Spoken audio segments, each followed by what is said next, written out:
ನಿಮ್ಮ ಹಳೆ ಒಡವೆನ ಅಧಿಕ ಬೆಲೆಗೆ ಮಾರಬೇಕೆ? ಅಟಿಕಾಗೆ ಕಾಲ್ ಮಾಡಿ 8880 ಅಟಿಕಾ ಗೋಲ್ಡ್ ಕಂಪನಿ. ಅಯೋಧ್ಯೆ ಹುಂಡಿ ಹಗರಣದ ಬೆನ್ನಲ್ಲೇ ಈಗ ಶ್ರೀರಾಮ ಜನ್ಮಭೂಮಿ ತೀರ್ಥಕ್ಷೇತ್ರ ಟ್ರಸ್ಟ್ಗೆ ಭಾರೀ ಸರ್ಜರಿ ನಡೆದಿದೆ. ವಿವಾದದ ಬೆನ್ನಲ್ಲೇ ಟ್ರಸ್ಟ್ನ ಪ್ರಧಾನ ಕಾರ್ಯದರ್ಶಿ ಚಂಪತ್ ರಾಯ್ಗೆ ಗೇಟ್ ಪಾಸ್ ನೀಡಲಾಗಿದ್ದು ಟ್ರಸ್ಟಿ ಅನಿಲ್ ಮಿಶ್ರಾ ಅವರನ್ನು ಹೊರಹಾಕಲಾಗಿದೆ.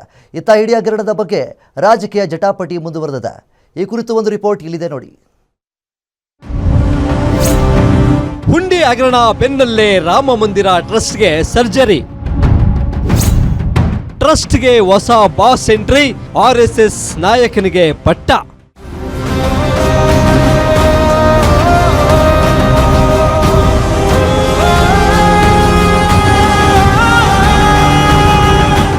ಅಯೋಧ್ಯೆ ರಾಮ ಮಂದಿರದ ಇತಿಹಾಸದಲ್ಲೇ ಇಂತಹದೊಂದು ಹಠಾತ್ ಬೆಳವಣಿಗೆ ನಡೆದಿರಲಿಲ್ಲ. ಮಂದಿರದ ಹುಂಡಿ ಹಣ ಸಂಗ್ರಹಣೆಯಲ್ಲಿ ಭಾರಿ ಅವ್ಯವಹಾರ ನಡೆದಿದೆ ಎನ್ನಲಾದ ಆರೋಪ ಕೇಳಿಬಂದ ಬೆನ್ನಲ್ಲೇ ಟ್ರಸ್ಟ್ ನಲ್ಲಿ ದೊಡ್ಡ ತಲೆಗಳು ಉರುಳಿವೆ. ಮಹತ್ವದ ಟ್ರಸ್ಟ್ ಸಭೆಗೆ ಗೈರಾಗಿದ್ದ ಪ್ರಧಾನ ಕಾರ್ಯದರ್ಶಿ ಚಂಪತ್ ರಾಯ್ ಹಾಗೂ ಟ್ರಸ್ಟಿ ಅನಿಲ್ ಮಿಶ್ರಾ ಅವರ ರಾಜೀನಾಮೆಯನ್ನು ಸರ್ವಾನುಮತದಿಂದ ಅಂಗೀಕರಿಸಲಾಗಿದೆ. ಚಂಪತ್ ರಾಯ್ ಸ್ಥಾನಕ್ಕೆ ಹಂಗಾಮಿ ಪ್ರಧಾನ ಕಾರ್ಯದರ್ಶಿಯಾಗಿ ಕೃಷ್ಣ ಮೋಹನ್ ಅವರಿಗೆ ಪಟ್ಟ ಕಟ್ಟಲಾಗಿದೆ.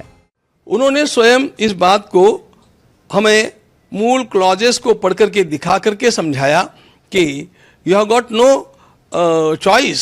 जब ये त्यागपत्र दे दिया है तो आपको उसको स्वीकार करना अस्वीकार करना ये बात आपके हाथ में नहीं है. अब उसको हम लोगों को मान ही लेना चाहिए. ऐसी स्थिति में और हम लोगों ने उसका स्वीकार भी कर लिया. उस समय हमने चंपतराय जी के द्वारा की गई सेवा का अभिनंदन भी किया. उदार अंतःकरण से उन्होंने स्वयं इस प्रकार का निर्णय लिया. ಚಂಪತ್ ರಾಯ್ ರಾಜೀನಾಮೆಯಿಂದ ತೆರವಾದ ಸ್ಥಾನಕ್ಕೆ ಬಂದಿರುವ ಕೃಷ್ಣ ಮೋಹನ್ ಯಾರು ಎಂಬ ಕುತೂಹಲ ಎಲ್ಲರಲ್ಲಿದೆ. ಇವರು ನಿವೃತ್ತ ಭಾರತೀಯ ಅರಣ್ಯ ಸೇವೆ ಅಂದ್ರೆ IFS ಅಧಿಕಾರಿಯಾಗಿದ್ದು ಮೂಲತಃ ಉತ್ತರ ಪ್ರದೇಶದ ಚಂದಾಪುರ ಗ್ರಾಮದವರು. ಸರ್ಕಾರಿ ಸೇವೆಯಿಂದ ನಿವೃತ್ತರಾದ ಬಳಿಕ ಸಮಾಜ ಸೇವೆಯಲ್ಲಿ ತೊಡಗಿಸಿಕೊಂಡಿದ್ದ ಇವರು ಪ್ರಸ್ತುತ RSS ಸಂಘಟನೆಯ ಪದಾಧಿಕಾರಿಯಾಗಿ ಸೇವೆ ಸಲ್ಲಿಸುತ್ತಿದ್ದಾರೆ. ಟ್ರಸ್ಟ್ನಲ್ಲಿ ಪಾರದರ್ಶಕತೆ ತರುವ ಗುರುತರ ಜವಾಬ್ದಾರಿ ಈಗ ಇವರ ಹೆಗಲೇರಿದೆ.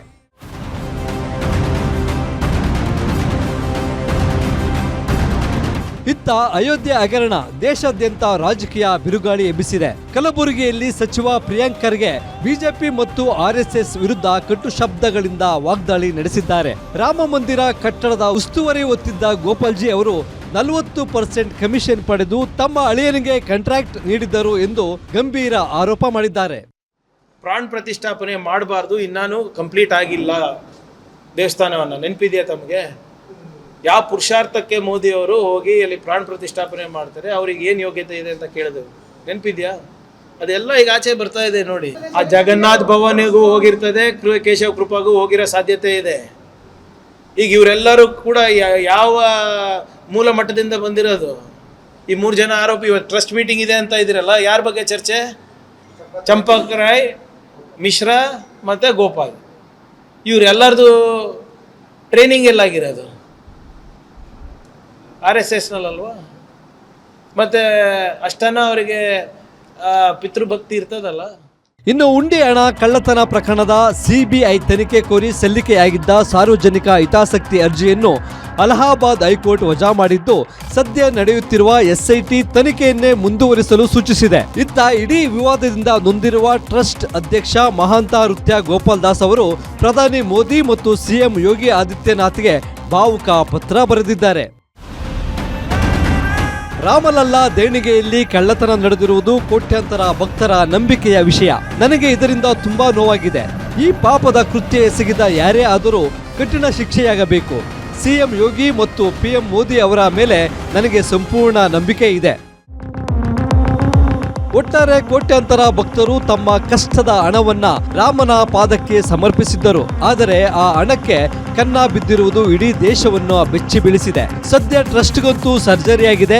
ಆದರೆ ಆ ಪಾಪದ ಕೃತ್ಯದ ಹಿಂದಿರುವ ಅಸಲಿ ಕಳ್ಳರಿಗೆ ಶಿಕ್ಷೆಯಾಗುತ್ತಾ ಅನ್ನೋದನ್ನ ಕಾದು ನೋಡಬೇಕಿದೆ. News desk, guarantee news.